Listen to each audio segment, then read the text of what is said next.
සලාමලෙක්කුම් எல்லாரும் වණක්කම් තෙරුවන් සරණයි යාළුවනේ මේ වීඩියෝ එක කරන්නේ මම අද දැක්කා ස්වාමීන් වහන්සේ කෙනෙකුට බයිනවා මේ සිංහල බෞද්ධ කෙනෙක් කස්සපයා බල්ලා මෝඩයා බූරුවා බොරුකාරයා මේ වගේ තාත්තා මරලා බෙල්ල පීයෙන් කපලා තමයි මහාන වුණේ ඊට පස්සේ මේ වගේ බලු කතා කියනවා පරුස වචනින් බයිනවා මිනිස්සුන්ට මේමයි කියලා. ඉතින් අපි ශ්‍රී ලාංකිකයෝ හැටියට මේ සිංහල බෞද්ධ රටේ මේ බුද්ධ ධර්මයට අපි ගරු කරනවා. සියලු ආගම් වලට අපි ගරු කරනවා.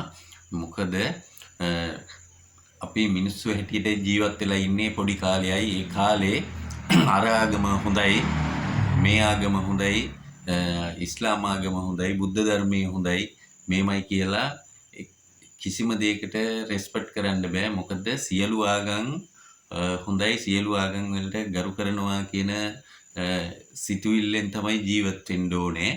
මොකද අපි යනකොට ඇරයි යන දෙයක් නෑනේ. අපි ඉපදෙනකොට අරන් ආවෙත් නෑ, යනකොට ඇරයි යන්නෙත් නෑ. අපි කවදා හරි මැරෙනවා කියන එක අපි අවබෝධ කරගන්න ඕනේ. මොකද මමත් බණත් අහනවා, පන්සලට යනවා, දානි පූජා කරනවා, අපි විසක් උත්සව වලට අපි උදව් උපකාර කරනවා, ආධාර කරනවා, ඒවයි වැඩ ඔක්කොම කරනවානේ. ඉතින් අර ස්වාමීන් වහන්සේට බයින්නේ ඇයි මේ තරම් කියලා මම බැලුවා. ඒ වීඩියෝ එක ඉවරනකම් බලපුවාම මේ කස්සප කියන ස්වාමීන් වහන්සේ එයාගේ තාත්තා පීයෙන් බෙල්ල කපලලු පස්සේ මහාන වෙලා තියෙනවා. ඊට පස්සේ හිරේ ඉඳලා මේ නඩු වැටිලා එමුළු ඉන්නේ. ඊට පස්සේ මේ විදුලි බල මණ්ඩලයේ අර තිබ්බා පොඩි මේවා එකක් ගැටලුවක්. ඒක වෙනුවෙන් එයා කතා කරලා ජනාධිපතිතුමාටත් බැලලා තියෙනවා මේ පෝර උරැල්ල ඇති කරගනින් උඹට බඩු ටික දාගෙන යන්න මේමයි කියලා. ඉතින් ඒ වෙනුවෙන් තමයි මේ මහත්තයා ඒ ස්වාමීන් වහන්සේට බැන්නේ. ඇත්ත වශයෙන්ම මේ වැරදි කරන ස්වාමීන් වහන්සේලා වෙනුවෙන් අපේ නායක ස්වාමීන් වහන්සේලා හොයලා බලලා ඒ දේවල් නිරවුල් කරා නම් මේ ඇත්තටම මිනිස්සු රටේ බයින්නේ නැහැ. එහෙම වුණාට පස්සේ වෙන්නේ සිංහල බෞද්ධ කියන අය මේ ආගම කෙරෙහි තියෙන භක්තිය නැති වෙනවා. ඒ වගේම ඒක පිරීලා යනවා, කවුරුත් ගණන් ගන්නෑ. ඉතින් අර හොඳට බුද්ධ ධර්මයට ගරු කරලා මිනිසුන්ට උදව් උපකාර කරගෙන ඉන්න ස්වාමීන් වහන්සේලාගේ මේ රෙස්පෙක්ට් එකක් නැති වෙනවා. අර වගේ එක්කෙනෙක් දෙන්නෙක් ජරා වැඩ කරපුවාම. ඉතින් ඒක නිසා ඒ වගේ ස්වාමීන් වහන්සේලා හදා ගන්න ඕනේ අපේ නායක ස්වාමීන් වහන්සේලා. මොකද සිංහල බෞද්ධ රටක්, ඒ වගේම මේ මහා ජාතිය හැටියට සිංහල අය තමයි ඉන්නේ. ඒ කට්ටියගේ ආගම. ඉතින් ඒකට සිංහල බෞද්ධයම බයිනකොට මේ ඒ ආගම කෙරෙහි තියෙන භක්තිය නැති වෙනවා. අනිත් ආගම් වෙලා යත් මේවා බලනවා වීඩියෝ. දැන් බලපුවාම ඉස්ලාම් ආගමේ වුණත් වැරදි අය කරන අය ඉන්න ඕන තරම්. ඉතින් ඒ කට්ටිය මාධ්‍ය කවදාවත් දාන්නේ නැහැ. ඒ කට්ටියට කියලා ඒ කට්ටිය හදා ගන්නවා. අපි එහෙමයි කරන්න ඕනේ. අනික එහෙම බැන්නා කියලා ඒ කියන ඒ අයටම තමයි මේ සිංහල බෞද්ධ ආගමේ තියෙන පව් සිද්ධ වෙනවා කියලා. ඉතින් පව් සිද්ධ වෙන්නේ ඒ බයින් අයට. දැන් මම බැන්නොත් මට පව් සිද්ධ වෙනවා. ඉතින් එහෙම වැඩක් නැහැ. ඒ ස්වාමීන් වහන්සේලා ගැන හොයලා බලලා ඒවා නිරවුල් කරගෙන හොඳට හදා ගන්න ඕනේ. හොඳින් ජීවත් වෙන්න මේමයි කියලා. අනික තමයි මේ දේශපාලනය කියන එකට අපේ ස්වාමීන් වහන්සේලා සම්බන්ධ වෙන්න හොඳ නැහැ. එහෙම වුණාට පස්සේ වෙන්නේ කවුරුත් ගණන් ගන්න නැති එක මේවා වෙන එක තමයි වෙන්නේ. හැමතැනම බයිනවා. ඇමතිවරු බයිනවා, සිංහල මිනිස්සු බයිනවා, තමිල් මිනිස්සු බයිනවා, ඉස්ලාම් කට්ටිය බයිනවා. එතකොට ඒක අර චීවරයට හරි නෑ, හානියක් වෙනවා. මොකද එහෙම කියන්නේ මම මේ බුද්ධ ධර්මයට ගොඩක් ගරු කරනවා. හේතුව අපි දානමාන දෙනවා, ඒ වගේ බණ අහනවා, අපේ කත්නෝරිය ස්වාමීන් වහන්සේගේ ධර්ම දේශනා අහනවා. ඉතින් අපි හරි ආසාවෙන් ඒවා අහන්නේ. ඒ වගේම තව එකක් කියන්න ඕනේ. අපේ මිහින්තලේ ස්වාමීන් වහන්සේ මේ අර ඉරානයේ නැවකට බෝම්බයක් ගැව්වේ ඇමරිකාවෙන්. අන්න ඒ අවස්ථාවේ එයා සිතීමක් පෙන්නලා කියනවා මෙන්න මෙතන තමයි මේ සිද්ධිය වුණේ. මේ ඇවිල්ලා ඇමරිකාවෙන් එක බෝම්බයක් ගායි මෙහෙම පැදුරකුත් ගෙනල්ලා ඒක දිගාරලා පෙන්නනවා මෙහෙම පිච්චිලා යනවා කියලා.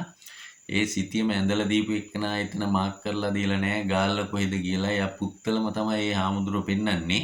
ඉතින් ඒ වගේ බොරු දේවල් කරලා දෙන්න එපා ස්වාමින් වහන්සේලා අපහසුතාවයටපත් වෙනවා මාධ්‍ය ඉස්සරහා. එහෙම වුණාම ඒක ආගමටත් හරි නෑ බුදුදහමටත් හරි නෑ. එහෙම වුණාම ඉතින් ඇඳලා දීපු කෙනා දැනගන්න ඕනේ ගාල්ලා එතන සිංහලෙන් හරි ඉංග්‍රීසියෙන් හරි මාක් කරලා ලියලා දෙන්න ඒ ස්වාමින් වහන්සේට පෙන්වන්න.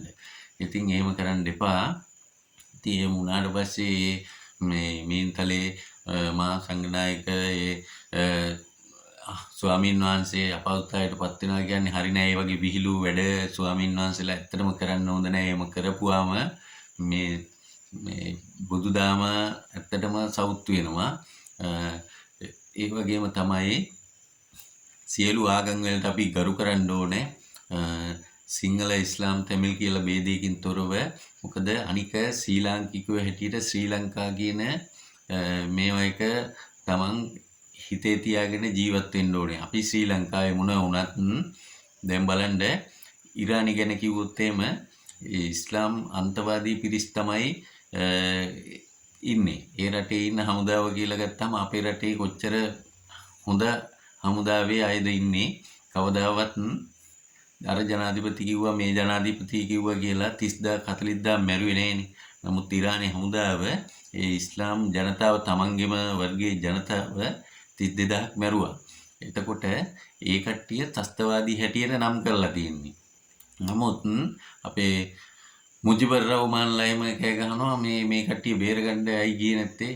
අර කට්ටිය විතරයි බේරගත්තේ මේවා කියලා. ඒ ඇවිල්ලා අන්තවාදී ත්‍ස්තවාදී කට්ටියක් ඒ කට්ටිය බේරගන්න එච්චර ගැහෙන්න ඕනේ නැහැ. නමුත් අර සිංහල බෞද්ධ රටකට ආවට පස්සේ මේ අපේ ශ්‍රී ලාංකිකයෝන්ගේ මේකක් තියෙනවා ඒ වගේ උදව් කරන්න.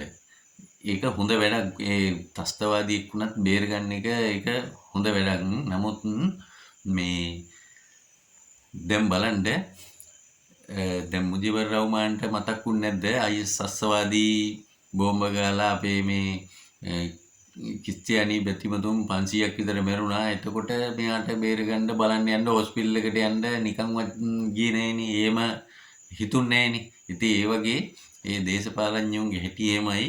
ඉතින් ඒ කට්ටිය කියන කතා අපි ගණන් ගන්න නෑ. මම කියන්නේ ඒ පැත්ත අපිට වැඩන්නේ පිටරට වෙන දේවල්. ඒ ඇමරිකාව කියන්නේ දියුණු තාක්ෂණයක් තියෙන රටක්. මූද යටින් ඇවිල්ලා එනවට ගැව්වා කවුරුත් දන්නේ නැහැ. ඉතින් කොටසක් කියනවා මේ බෝම්බේ මොකද්ද වර්ගය මොකද්ද රේඩාර් එකට අහුන්නේ නැද්ද මේමයි කියලා. ඒවා රේඩාර් වලට අහුවෙන්නේ නැහැ. ඊට වඩා ලංකාවේ ඒ රේඩාර් පද්ධති ඒවා බලන්න නැහැ. ඒ ගාපු නැවේ තියෙනවා ඒ වුණාට හොඳ දියුණු තාක්ෂණය තියෙන රේඩාර් පද්ධති. ඒවට අහුවෙන්නේ නැහැ කියන්නේ ඇමරිකාවේ ඊට වඩා දියුණු තාක්ෂණයට හදපු මේවකින් තමයි ඇවිල්ලා විනාශ කරලා දැම්මේ නේද? ඒක නිසා ඒකට තර්ක කරලා වැඩක් නැහැ. මොකද ඒ වගේ රේඩාර් පද්ධතියක් මේ ජනාධිපතිතුමා මේ මාස 12ට එයාට ගේන්නත් බෑ. ඉතින් එයාට බැලලා වැඩකුත් නැහැ. ඊට ඉස්සරින් අවුරුදු 60 70ක් හිටපු අය හිටියනේ ජනාධිපතිතුමල්ලා ඒ කට්ටිය ගෙනල්ලා හයි කරා නම් ඉතින් බලා ගන්න තිබ්බා කොයි වගේද කියලා. ඉතින් ඒ ටික තමයි මට කියන්න අවශ්‍යතාවය තිබ්බේ. එහෙනම් channel එක subscribe කරගෙන යන්න සියලු දෙනාටම තෙරුවන් සරණයි.